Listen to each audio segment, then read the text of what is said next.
Regarding your Hindi grammar, I thought of making a one full-fledged video, but honestly, you know what?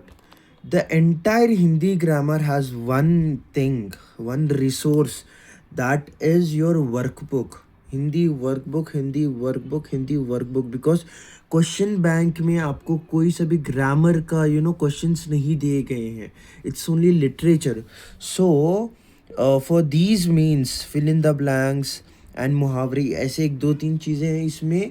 Pros के chapters के बाद में एक बार refer कर लेना, क्योंकि कभी कभार fill in the blanks prose के चैप्टर्स के बाद में आ जाते हैं, मुहावरे भी आ जाते हैं, तो इसलिए it's always better.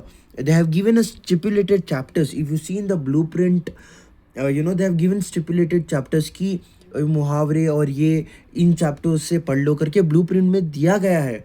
But I would rather suggest you every pros chapter के बाद, हर एक प्रोस चैप्टर के बाद जो भी रेलेवेंट क्या ग्रामर है, रेलेवेंट ग्रामर मतलब फॉर एग्जाम्पल मुहावरे के साथ एक और दो तीन चीज़ें हैं. Ignore those two three things, only run मुहावरे. If you have anything like this, उपसर्ग प्रत्यय और अनेक शब्दों के लिए एक शब्द, if you have anything like this, जो जो क्वेश्चन पेपर में ग्रामर आएगा ना, अगर वो ग्रामर आपके प्रोस के लेसन्स के बाद में है, एक बार ग्लैंस मार लो, पढ़ लो.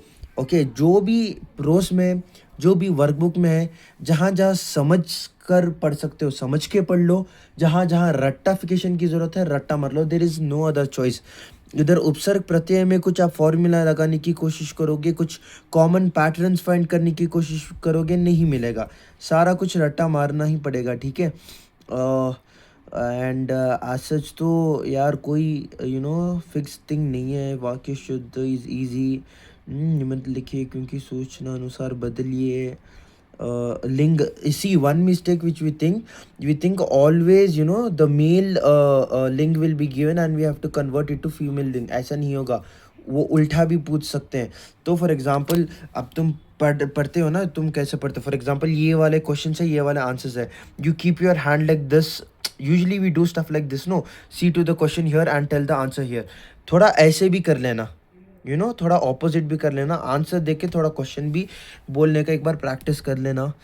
एंड फिर पढ़कर लिखिए. There is nothing special over here. पढ़कर ही लिखना है. निबंध और पत्र, सॉरी चत्र नहीं, पत्र. पत्र दोनों में से कोई भी पूछ सकते हैं, ज़्यादा चांसेस इसके हैं. Unofficial letter, I mean what is that called as informal letter. And इसमें मोस्ट प्रॉब्ली हमें वर्कबुक से ही आएगा, but there is a little chance that they might put in some new sentence as well. But the main point is, first of all, अगर आपके पास time नहीं है, देखो here is what the strategy is. अगर आपके पास time नहीं है ना, first learn all the grammar of model question paper 1, 2, 3 and preparatory paper 1, 2. ये सारे पांचों पेपर्स, कौन सी, 3 मॉडल क्वेश्चन पेपर्स और 2 प्रिपरेटरी पेपर्स का सारा ग्रामर पढ़ लेना, ठीक है. एटलीस्ट इसमें जितने क्वेश्चंस आएंगे वो आ जाएंगे, ठीक है. ये एक प्लस पॉइंट है. इसके बाद if you have time, take those chapters, take those grammar topics which fetches you more marks with least efforts. For example कारक में क्या ही है भाई, ये चिन्ह जो भरना है, इसमें क्या ही है, बहुत इजी है. एक बार पूरा वर्कबुक टेक्स्ट बुक देख लोगे, हो जाएगा. ये भी बहुत आसान है. मुहावरे भी बहुत आसान. मैं मानता हूँ कि सब इजी नहीं है. मैं बताता हूँ आपको. वाक्य शुद्ध इज़ ऑल्सो ईजी. सूचना अनुसार is also easy. I know a little bit, ling is little bit tricky sometimes, but overall वो भी decent है. अगर इसके बाद में हम अनेक शब्द के लिए एक शब्द, this is difficult, I understand, this is no doubt, बहुत रट्टा मारना पड़ेगा. उपसर्ग और प्रत्यय की बात ही मत करो, हमेशा ये कंफ्यूज होता है, इसको बहुत प्रैक्टिस करना होगा. So what you can do is that you can leave these 2 minutes, work on this, because you will fetch 3 marks here. इधर बस 2 मार्क्स है. work on this, इधर 3 marks fetch होंगे. फिर ये भी पढ़ लो, लेटर और हिंदी के अनुवाद कीजिए, ये भी 3 मार्क्स है, पढ़ लो.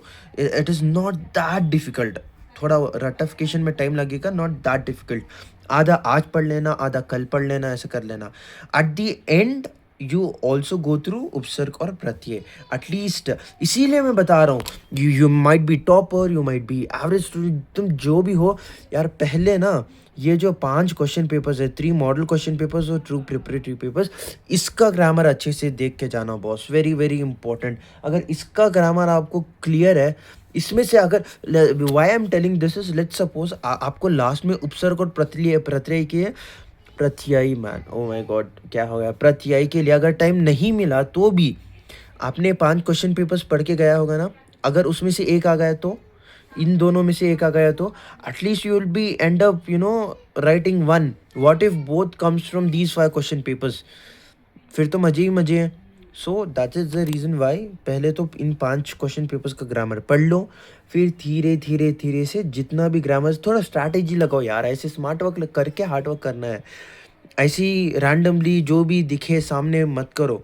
एक ग्रामर की एक लिस्ट बनाओ, हाईएस्ट वेटेड ग्रामर्स ये हैं, 5 मार्क्स, लेटर 5 मार्क्स का है, ऐसे मैक्सिमम मार्क्स, लीस्ट एफर्ट्स, इसकी एक लिस्ट बनाओ, राइट ऑल दी ग्रामर। देखो एक पेज लेना, लेफ्ट साइड में पूरा ग्रामर लिख देना, इधर मार्क्स लिख देना, हाईएस्ट टू लोएस्ट मार्क्स, फिर इधर लीस्ट एफर्ट्स।